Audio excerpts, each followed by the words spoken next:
Okay, so this is part 2 of my guide on the basics of team building to help you decide what you want to play, what characters you want to focus on. And just to reinforce what I mentioned in the first part, there are 4 main support characters in the game. There's Rei, Nia, Mika, and Cassius, and you'll want to build your characters around them because they'll buff and make your character stronger. You don't want to put 3 DPSs, generally speaking, on the same team. And as of right now, we do not know what the strongest characters will be. We know what the strongest characters of the CBT were, but we don't know what characters are getting changed. The devs have mentioned multiple times they're going to be tweaking epiphany numbers, they're going to be tweaking some of the ego manifests, which is the dupe system, and they're going to be reworking at least a couple characters. I know Rin's kit for her Dark Blade Cloud Art skill, and Mei Lin is getting a different ego skill because hers was bugged and had the wrong text and all that. Now this guide is not for players who have been following content a ton, have been reading all the characters' abilities and strategizing. You probably know more about the characters you care about than what I'm going to be covering in this video. But this is for people that, have just heard about the game, they saw, 1 or 2 cool characters, and they just want to know who should I pair with that character to be strong in the early game. So first off, we have Amir.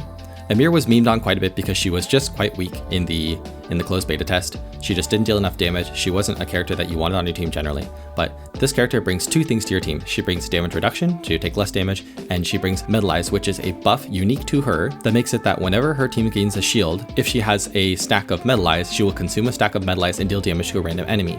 But Amir doesn't have good shield generation in her own kit. She just has it in her ego skill, which can only be used once per battle, and in one of her basic cards. So she has to be paired with at least one character that has good shield gen. Now Khalipe has decent shield gen, and Magna has pretty good shield gen, but Maribell has the best shield gen in the game. She has 3 potential upgrades in her epiphanies that can give her shields recurring, such that Amir will have almost no problem just by having Maribell with continually proccing her metallize with ease. So I highly recommend if you're playing Amir, you pair with Maribell and one other character. Next is Beryl. Beryl is one of the characters that interacts significantly with the retain/preserve effect, which is an added benefit your cards get when you hold them in your hand from turn to turn. She has kind of a stacking mechanic. One of her cards will deal extra attacks, and the other one will stack its damage until you eventually play it, and her ultimate just generates more versions of those cards that you can stack for more damage when you play it. And I am going to be trying to play Beryl with Orlea. Orlea has 1 card that will help speed up that retain process to increase your damage, but it can't be done on her own cards without a specific epiphany. So I'm going to be looking specifically for this Orlea epiphany to try to buff Beryl and make her do extra damage. I would also pair her specifically with Nia if I had to choose, because Nia has cards that buff extra attack, and one of Beryl's main damage cards deals extra attack damage. The next character is Hugo. Hugo is one of the near 5-star green element characters, and he, in my opinion, his team comp is pretty set in stone, at least with the characters we saw at this point in time. Hugo's 4th card is an upgrade that gives him a stack of hunt commence every time an ally uses skills or upgrade cards. And the stack of hunt commence is that whenever one of your allies does an attack, he will consume a stack to deal extra follow-up damage. And so this character wants 1, his allies to play lots of skill cards, 2, for his allies to attack often, and 3, for some kind of buff to his extra attack, the hunt commence. And there are no 2 better units for that than Tressa and Nia. I think this team comp is pretty set in stone. If you want to play Hugo, you should be playing Nia, and you should be playing Tressa with them. Tressa has the most skill and attack spam in the game with her dagger generation, her ego skill, and her 4th card. And these all all her daggers are 0 cost to play. She'll be spamming the heck out of her little dagger attacks, and Hugo can follow up on those with his hunt commence. Next is Kayron. Kayron is a more complicated character. I think we don't know for sure what the best characters are to pair with him. In general, this character will play a lot of 1 action point cards through these void cards that he generates. One of his cards will upgrade these voids into a couple different options depending on the playstyle that you want. They can deal more damage, they can deal damage and heal, or you can just banish them from your hand. And depending on that playstyle that you identify for him, he may or may not want different characters. And the number of cards that he banishes benefits some of his other cards in his hand that can show here. So he may, depending on how you want to play him, he may want AP Gen through Mika. He may play a lot of 1 AP attack cards, those voids, in which case Rei is really good with him. And you may also just want to exhaust cards. Exhaust and banish are different words for the same mechanic, but both Tressa and Orlea will help him with exhausting cards because they will play a lot of cards that get exhausted as well.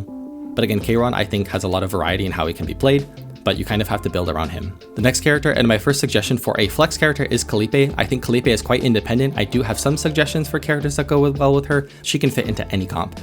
Khalipe does have expensive cards, so in some sense she would want Mika, but they also have the Celestial mechanic, which allows you to auto-play an expensive card with the Celestial mechanic if you play a card that costs 2 or higher.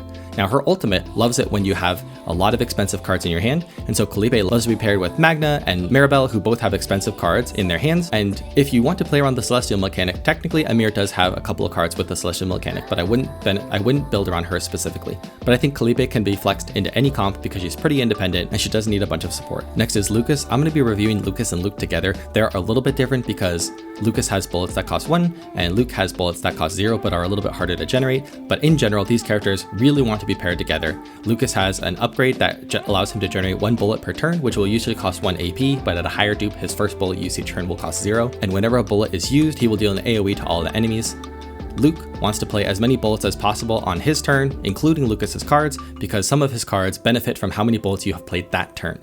Now technically there is a third bullet character, which is Renoa, and in my opinion Lucas has a decent synergy with her and Luke kind of a little bit, but Renoa kind of wants to do her own thing because Renoa doesn't have to play her bullets, whereas the other characters really want to play their bullets, so they're a little bit different there. But in either case, Lucas and Luke both have a lot of 1 AP attacks, which Rey loves to buff, and so if you wanted to pick a character to buff either of them, I would probably pick Rey over Nia. Next character is Magna. Magna is another defensive character that I consider to be a flex pick. You do not need to build entirely around her. She loves shields and she loves counter cards. One of her cards is an upgrade that makes it so that whenever she gains a shield, she gets a counter stack, which means she pairs super well with Maribell because, as I mentioned before, Maribell is the best shield generator in the game. She might not have the strongest shields, but she can easily have the most shields. Now, the counter attack mechanic counts as an extra attack, and so Nia is definitely going to be your best buffer if you want Magna to be doing good damage, because Nia not only has her crazy 5 morale buff, but she also has extra attack buffs that both Magna and Maribell can benefit from. And so I think Magna can be flexed into any comp as a defensive character, but if you want her to deal lots of damage, you should be pairing her with Nia and probably Maribell. Although maybe you could also pair her with some of the other ones that have shield gen. Maribell, basically the same reason. Maribell doesn't care so much about counter generation through shield, but Maribell's ultimate will deal damage based on how much shield she has. So she wants to build up shields as much as possible. She does also have some counters, so she can do similarly to Magna. She will want Nia as her buffer if you have to choose one. I think more importantly, Maribell just wants that shield gen. Next character is Mei Lin. Now Mei Lin is one of those characters who may not need one of those 4 traditional supports that I've mentioned that most characters will want. And that's because Mei Lin has a lot of really good 5 and 4 star supports who are not belonging to that generic support cast. That is because Mei Lin is a little bit independent in terms of she has self-draw and she has the ability to gain AP whenever she forces an enemy to go into break status, which is when you reduce this tenacity bar down to 0. Now there are 2 characters that help with tenacity damage. One of those is Selena and one of those is Owen. And there's another character who really loves to help other characters draw cards, and that is Veronica. Veronica and Mei Lin have a ton of synergy. I think you should play them together. If I were to play Mei Lin, I would probably just run her with Veronica and Selena. You could easily switch out either one of those with any other support character if you wanted to, but I think that's the best possible combination for them as of today. Next is Orlea. I'm going to be building comps around Orlea. She is, in my opinion, another flex character that you can fit in any comp. Orlea has a lot of things in one kit. She has heals, she has shields, and more importantly than most characters, she has much more flexibility about when you pick those, so you can time a shield with a big enemy nuke that other characters may not have as much flexibility on.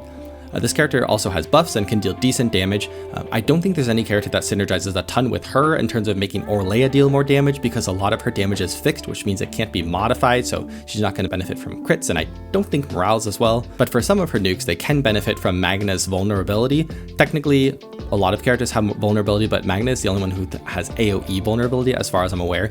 And so Orlea will benefit a ton from just vulnerability stacks on enemies that she can proc specifically when she uses her Swifty, which is, as I mentioned before, a retain card that can upgrade a ton to deal a ton of damage, and vulnerable can make that nuke just 50% stronger. The next character is Owen. I think Owen was slept on a lot because he just he's not as engaging. Like he's not a cool kid. He looks a little wimpy, but he has decent strength. He does want to be a little bit selfish. One of his main mechanics is picking his 4th card as often as possible because he deals extra damage and it buffs some of his other damage cards. He has an AoE wipe, and he has a single target nuke that he wants to cycle through as much as possible with that 4th card. And so Owen really wants to be paired with characters that give him draw, which could be Veronica or Cassius, as well as AP to play as cards, which could be Mika.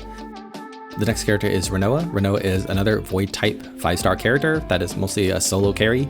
She will want to be paired with actually a bunch of different supports depending on what you want. Her bullets, if played, her bullets can be played, but if not played, they will deal an extra attack for which Nia can buff. So if you want to build a comp around her not playing the bullets and leaving them in hand till end of turn, you can pick Nia. If you want to play them instead, you can build Rey because she'll buff them when you play them as damage. Probably the best other support for her would be Cassius, because Cassius allows her to find her ultimate and her legendary card more quickly and more often. She generally wants to play some of her other cards to generate bullet cards, or her ego skill, which draws a ton of cards, and then to use her ultimate or some other method to get rid of those cards and deal a ton of damage in the process. And so getting that ultimate as much as possible will help her deal crazy damage, which Cassius's Joker really enables. The next character is Rin. Now, my understanding is that Rin is getting a minor rework of her Dark Cloud blade art mechanic, so she may change a little bit. But right now, my personal opinion is that, again, I mentioned this in another video, one of her strongest cards is her ultimate, which is a multi-hit depending on how many skill cards you have in your hand. And her Dark Cloud blade art mechanic as it is today functions mostly on her being the only one to play attack cards in your team. And so she wants to be paired mostly with supporting characters, and she can be the main star of the show. So I would pair her with Nia, who has a morale buff, and Rin has a few multi-hits that will really benefit from the morale.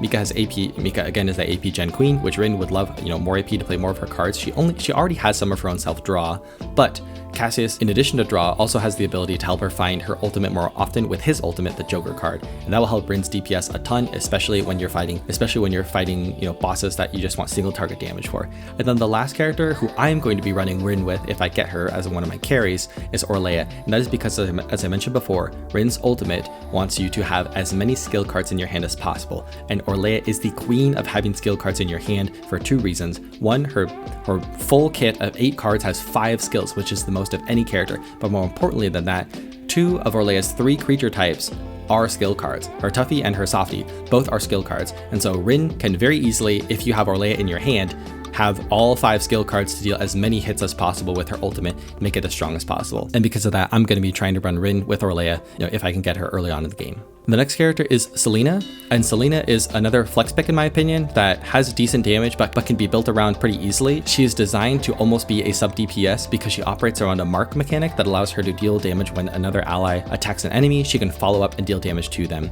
Because of that, she has a lot of 1 AP attacks. Rey is great. She has a lot of extra attacks because marks count as extra attacks, and so Nia is a great buffer for her. And she would pair well with a unit like Tressa, who will already do a lot of attack spam with all of her 0-cost daggers, so that Selena can easily consume her marks and follow up with damage. But again, I think Selena will fit well into a lot of different team comps, just because her marks imply that you want another character to be doing a lot of attacks in the first place. Tressa in general, I think will may be a little bit difficult to build around as your primary carry. I've mentioned her as a supporting type carry, like a sub DPS for quite a few units at this point already. But if you want to build around Tressa as your primary carry, I think Nia is going to be one of her best options because of her morale buff, and I think Cassius is going to be one of her best supports because he gives her more draw. She has a lot of cheap cards that allow her to play a lot of cards that are very cheap, and because of his Joker ability that lets her pull her ultimate more often, because her ultimate doubles the poison stack for the next 2 times she applies it, which she's going to be applying through a variety of different cards, and he helps her get access to that card more often. And then lastly is Veronica. One of my friends really tried to build around Veronica, and I would like to see it happen. I would love to test her if I get her in the early game, but I just don't quite see it. She has so much of her kit designed to be a sub DPS, designed to make another character strong. One of her cards is literally just draw other combatants cards, which is why I think she synergizes so well with Mei Lin or any other carry that you want, because she will help them draw their cards. But if you want to build around Veronica, you can. She by default can draw 1 of her ballista cards every round, but there are a couple other cards she could draw between 2 and 4. If you play her cards right and play a lot of skill cards, she can draw quite a few more ballistas, which will allow her to deal more damage. And her ballistas count as extra attacks, which means that, again, you're talking about Nia being the primary buffer. And so that's my overview of all the potential carries in the game right now. Again, if you saw one from an advertisement or whatever, and you're like, I really want to build around Rin, hopefully I gave you some ideas for characters to pair with them to do well in the early game. And again, I think tier lists, while they might be fun for content creation or memeing, I don't think they're going to be super useful for us, just because we don't know what most of the characters' final kits are going to be, and because we got so little of content available to us in the CBT. We couldn't even see a lot of things, so a lot of it's just speculation. But at the end of the day, I think you should be looking for one of these characters that you like, trying to build a team around them, and having fun. And so what do you think? Are there characters that you're going to be pairing with that I didn't mention here? Please let me know in the comments, and I will catch you guys in the next one.